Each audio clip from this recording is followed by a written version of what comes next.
সাদ সাহেব যদি জাহান্নামে যায় তাহলে আমরাও সাদ সাহেবের সাথে জাহান্নামে যেতে রাজি, তবে এতাআত করব আমরা সাদ সাহেবকেই। এটা হলো এক এতাআতি পাগলা ভক্তের বক্তব্য। এটা এক ভক্তের নয়, এরকম বহু বক্তব্য দেখতেছি বর্তমানে এতাআতদের ভিতরে। সাদ সাহেব উনি একজন বেয়াদব। তার জ্বলন্ত প্রমাণ হলো যে তিনি তার উস্তাদের সাথে বেয়াদবি করেছেন এবং তার পিতার উস্তাদের সাথেও তিনি বেয়াদবি করেছেন। বাংলাদেশে একজন বড় আলেমের মুখ থেকে আমি শুনেছি যে তিনি দীর্ঘদিন যাবৎ মাওলানা সাদ সাহেবের খেদমতে ছিলেন। তো এমতো অবস্থায় উনি প্রত্যেকটি বিষয় তিনি লক্ষ্য করতেন। তো দেখছেন যে মাওলানা সাদ সাহেবের ভিতরে অধিকাংশ সময়ে তিনি অহংকার দেখতে পারছেন। আল্লাহ তাআলা রাব্বুল আলামিন তো কখনো অহংকারী ব্যক্তিকে পছন্দ করেন না।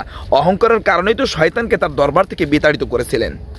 আমি কিছু বিষয় তুলে ধরবো মাওলানা সাদ সাহেবের, যে সমস্ত বিষয়গুলো আসলেই একেবারেই জঘন্যতম বিষয়। পুরো বিশ্বের আলেমদেরকে তিনি এক উস্কানিমূলক বক্তব্য দিয়েছেন, যার কারণে পুরো বিশ্বের আলেমরা এখন তাকে নিয়ে কথা বলতেছেন। একটা কথা হলো যে ওলামা ইকরাম মাদ্রাসার খেদমত করে যে টাকা নেন, এই বিষয় নিয়ে তিনি বেশ্যা মহিলার সাথে তুলনা করেছিলেন যে বেশ্যা মহিলারা যেরকম টাকা নেয়, যারা মাদ্রাসার খেদমত করে টাকা নেয় এ সমান সমান, বরং এর চাইতে জঘন্য, নাউজুবিল্লাহ। তিনি বলেছেন তাবলিগের যে 6টা উসুল আছে এই উসুলটাই হলো দিন, বাকি দিন নয়। এটা একেবারেই একটা ভ্রান্ত মতবাদ। তাহলে এই 6 নম্বরের ভিতরে কি হজ, যাকাত এটা কি আছে? এটাও তো দিনের অন্তর্ভুক্ত। তাহলে তিনি কিভাবে বলেন যে এই 6টার ভিতরেই দিন সীমাবদ্ধ?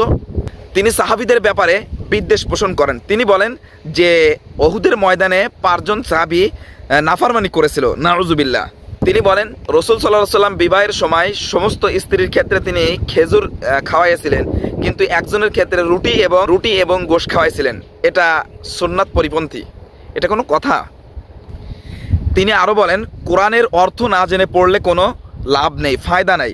অথচ কোরআন জেনে অথবা বুঝে যেভাবেই আপনি পড়েন না কেন প্রত্যেকটি হরফে কিন্তু 10টি করে নেকি আপনি পাচ্ছেন। সেখানে এই বক্তব্যটা তার ভ্রান্ত বক্তব্য। তিনি বলেন মানুষকে দাওয়াত দিতে হবে মসজিদে, তো মসজিদের বাইরেও তো দাওয়াত দেওয়া যাবে। রাসূল সাল্লাল্লাহু আলাইহি ওয়াসাল্লাম সমস্ত জায়গায় তিনি দাওয়াতি কাজ করছেন, যেখানে বাজার ঘাট গ্রামগঞ্জ সমস্ত জায়গাতে তিনি দাওয়াত পৌঁছে দিয়েছেন। অথচ তিনি বলতেছেন যে মসজিদে দাওয়াতি কাজ করতে হবে। মাওলানা সাদ সাহেব তিনি বলেছেন যে তোমরা যদি ইখলাসের সাথে যদি কাজ করে যেতে পারো তাহলে নবীদের কাছ থেকেও যেমন কাজ নেওয়া হয়নি তার থেকে বেশি কাজ তোমাদের থেকে নেওয়া হবে, নাউজুবিল্লাহ।